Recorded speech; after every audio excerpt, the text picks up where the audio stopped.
Halo movie gengs, masih jadi beban orang tua? Oke lah, kita lanjut ke perjalanan 1, 2, 3 film ya. Rangkuman film kali ini bergenre action kriminal biografi berjudul Domino. Terinspirasi dari kisah nyata kehidupan anak perempuan aktor terkenal bernama Laurence Harvey. Domino adalah seorang model sebelum dia beralih profesi menjadi seorang pemburu bayaran profesional. Domino mendapat masalah saat dia menangani kasus pencurian uang 10 juta dolar milik seorang pengusaha kasino. Situasi menjadi lebih rumit karena melibatkan pembantian anak mafia. Tanpa banyak basa-basi, langsung aja yuk, cus!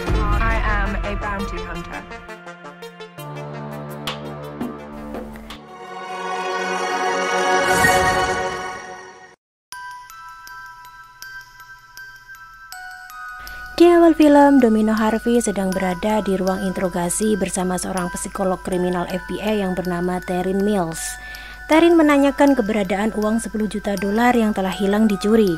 FBI menemukan mobil lapis baja ditinggalkan begitu saja di bendungan Hoover. Selama ini FBI sedang mendalami kasus pencucian uang yang dilakukan oleh seorang bos mafia Anthony dan bos kasino bernama Bishop. Lalu Domino menceritakan tentang awal kasus pencurian 10 juta itu. Seorang mahasiswa bernama Frances sedang mengantri di sebuah lembaga pembuatan SIM. Latisa sedang melayaninya kala itu. Frances memberikan lipatan kertas yang berisi daftar 4 orang yang akan memalsukan SIM. Di sini Frances mendapatkan informasi pekerjaan ilegal Latisa dari Kiki, anak Latisa. Frances mengancam akan melaporkan pekerjaan kotornya jika Latisa tidak menyanggupinya. Scenes berpindah. Domino menceritakan awal kisah hidupnya sampai pada saat ini. Domino adalah anak seorang aktor Inggris terkenal bernama Laurence Harvey dan ibunya seorang model sosialita bernama Pauline Stone. Kehidupan Domino kecil sangatlah sempurna bersama ayah dan ibunya, sampai suatu ketika ayahnya meninggal. Setelah itu ibunya mengirimkannya ke sekolah asrama. Domino kecil membawa serta ikan emas kesayangannya. Namun sayangnya ikan itu mati seminggu kemudian. Domino kecil yang sedih itu pun akhirnya menekadkan diri untuk tidak terlalu melibatkan perasaan dalam kehidupannya. Dia menjadi pribadi yang penyendiri, pendiam, dan pembenci. Ketika sudah remaja, dia meniti karir menjadi model seperti ibunya, namun tidak berjalan lama karena dia merasa bosan dengan kehidupannya. Tak berapa lama, ibunya membawanya pindah ke Beverly Hills, Amerika. Ibunya menikah lagi dengan Mark, seorang pengusaha kaya di sana. Domino masih tetap menyendiri. Dia menghabiskan waktunya untuk berlatih senjata-senjata tajam. Bahkan dia berlatih senjata api di klub senjata Beverly Hills. Dia masuk perguruan tinggi namun akhirnya drop out. Domino tidak menyukai orang-orang di kampusnya. Dia membencinya. Suatu ketika sedang ospek, dia meninju kakak tingkatnya karena mengejek payudaranya sebesar bentolan gigitan nyamuk. Seminggu kemudian, dia menemukan iklan seminar pemburu bayaran milik Claremont. Claremont adalah penjamin tahanan yang legendaris.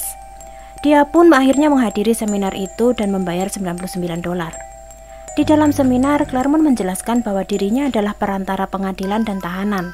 Dia akan menjamin sejumlah uang yang diminta pengadilan dan dia mendapatkan untung 10% dari pengadilan. Namun jika terdakwa tidak datang, dia akan menyuruh pemburu bayaran untuk menangkapnya. Disinilah pemburu bayaran yang bekerja untuk Claremont adalah Ed dan anak buahnya bernama Choco. Tampak saat Domino masuk, dia langsung menjadi spotlight peserta lainnya, bahkan Claremont. Mereka setengah tidak percaya ada perempuan yang tertarik datang ke seminar itu. Waktu istirahat, Domino menangkap basah Choco yang sedang kabur dari jendela kamar mandi. Domino bergegas mengejar Choco dan menghentikan mobil mereka dengan melempar pisau ke kaca mobil. Domino mengatakan jika ia ingin pekerjaan. Namun sepertinya Ed sedikit meragukan kemampuan Domino. Domino memperagakan skillnya bermain double stick. Dia sudah berlatih sajam sejak umur 12 tahun. Dan dia menginginkan pekerjaan itu hanya untuk bersenang-senang saja. Karena kegigihannya, Ed menerimanya tanpa berdiskusi dulu dengan Choco. Singkat cerita, pekerjaan pertamanya dimulai. Mereka sedang berburu orang bernama Hector. Setelah memperoleh informasi dari pacarnya yang bernama Louis, mereka hendak menuju ke sana. Ketika berjalan hendak masuk mobil, Choco dengan kesal membanting pintu. Ternyata Choco tidak suka kehadiran Domino dalam tim.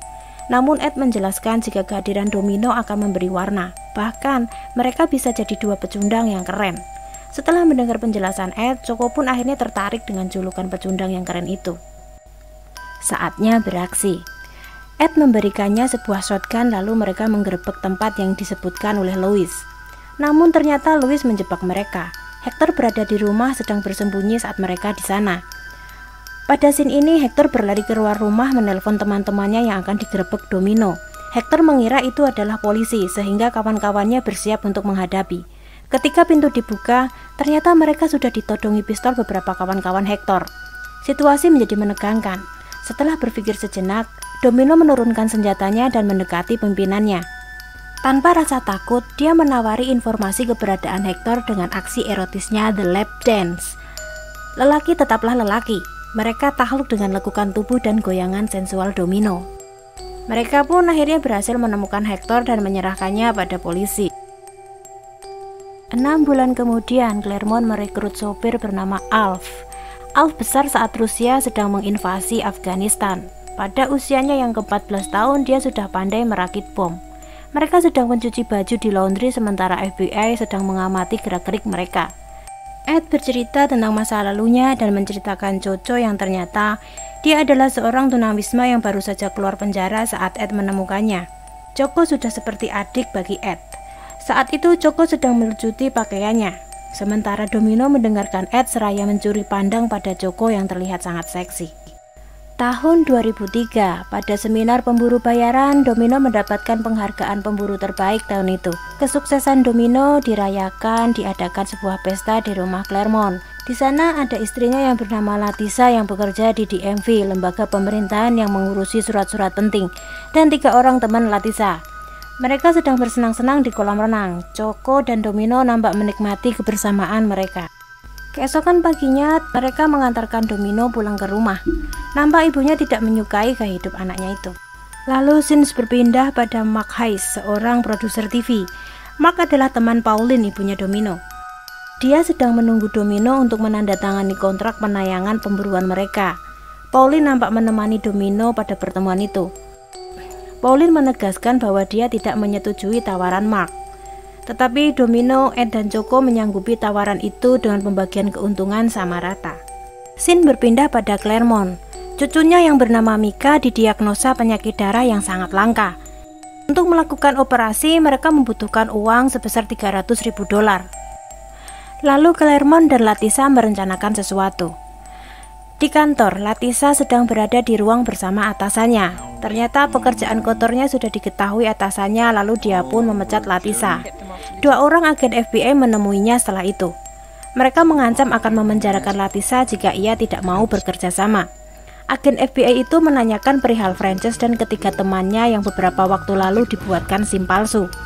Latisa akhirnya menjawab jika Frances dan teman-temannya sedang merencanakan untuk membajak sebuah truk dan mereka akan mendapatkan 10 juta cash. Beberapa hari kemudian, FBI dan polisi sudah berada di lokasi truk yang telah dibajak.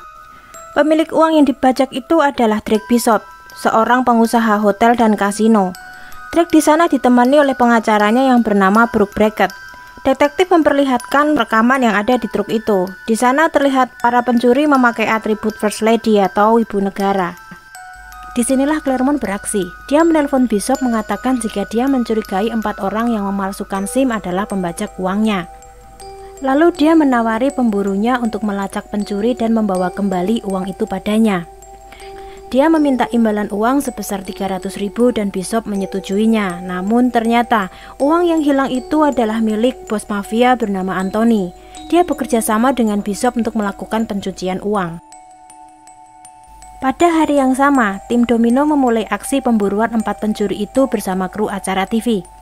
Singkat cerita, mereka berhasil menangkap 4 pencuri itu lalu diserahkan kepada anak buah Bishop. Lalu mereka dibawa ke suatu tempat untuk ditanyai di mana uang 10 juta itu, lalu mereka pun dieksekusi. Setelah itu, tim Domino diperintahkan Claremont untuk mengambil uang hasil curian itu di suatu tempat. Domino merasa ada yang tidak beres. Dia dan timnya tidak diberikan surat penangkapan resmi dari pengadilan. Tetapi Claremont mengatakan jika terlambat karena ada perubahan sistem. Domino tentu saja tidak percaya begitu saja. Lalu ia mencari tahu soal keempat pencuri itu yang ternyata mereka bersih dari tindakan kriminal. Meskipun begitu, tak banyak yang bisa ia perbuat karena Claremont adalah atasannya. Masalah menjadi semakin rumit. Dua di antara pencuri itu yang bernama Frances dan Chucky adalah anak kandung dari Anthony sendiri. Mendengar anaknya disangka perampok dan diculik suruhan Bishop, Anthony akhirnya berencana untuk membalas dendam pada Bishop dan pemburu. Locus Fender adalah sopir yang ditugaskan untuk membawa uang dan para pencuri. Keadaan menjadi di luar rencana. Claremont akhirnya menghubungi para pembajak yang tak lain ternyata adalah Latisa dan teman-temannya. Dia memberitahu istrinya untuk meninggalkan mobil Locus saat itu juga. Locus sedang mengisi bensin ketika para pencuri itu tiba-tiba kabur meninggalkannya bersama uang curian itu dan ditinggalkan begitu saja di dalam mobil. Lalu Locus membawa uang itu ke rumah ibunya untuk disembunyikan di dalam kulkas. Kembali pada Domino. Dia dan timnya akhirnya tahu bahwa penangkapan kemarin adalah hanya kambing hitam dan membawa mereka pada Anthony. Claremont memerintahkan mereka untuk segera membawa uang curian itu pada Bishop, dengan harapan akan sedikit membuat Anthony tenang. Dia juga meminta agar mereka menghilangkan kru TV agar tidak meninggalkan jejak. Akhirnya Alf memasang bom pada mobil kru TV.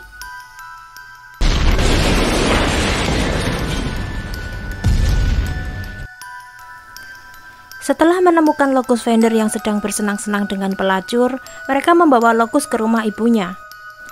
Untuk mempermudah pengambilan uang, Claremont menyuruh tim untuk memotong lengan kanan Locus. Sesampai di rumah Locus, mereka disambut oleh Edna, ibu Locus yang sudah bersiaga dengan senjata apinya. Ia tak ingin menyerahkan uang itu dengan sukarela karena ia merasa sudah menjadi miliknya.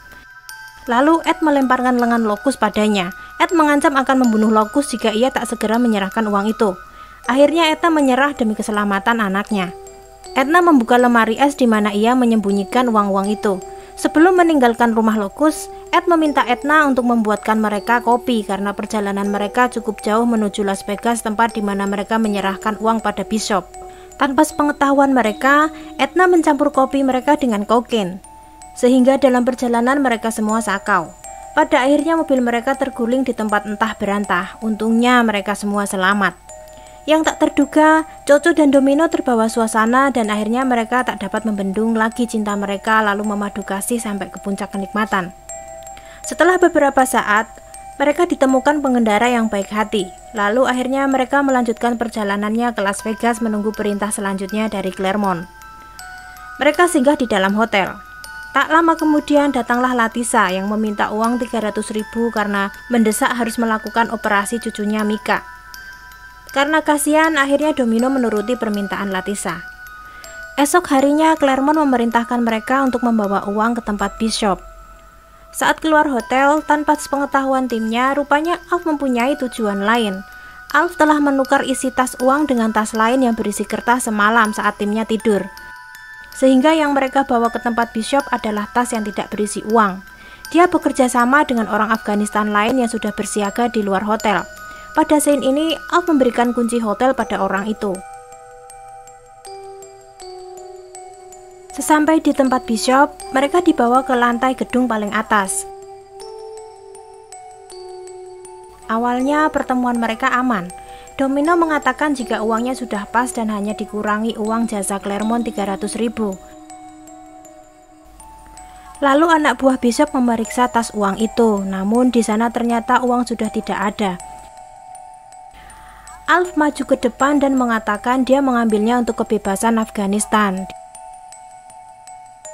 Di sini terlihat jika Alf adalah seorang patriot yang terlibat dalam revolusi kebebasan Afghanistan.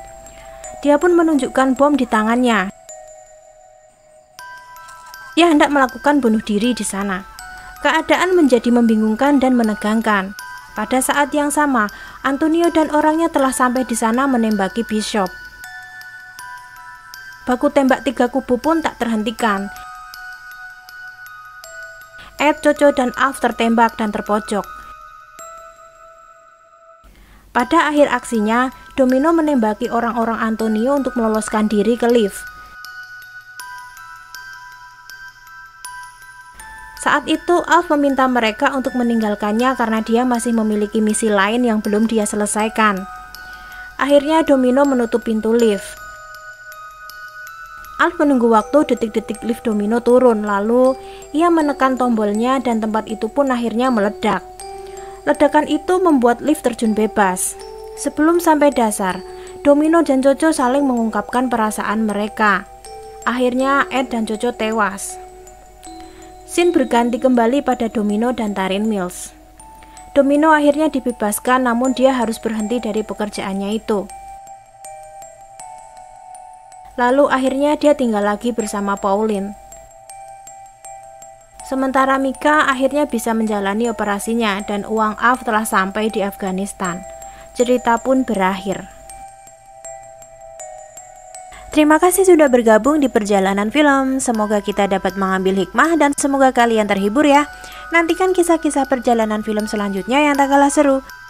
I'll see you guys in the next one. Bye-bye.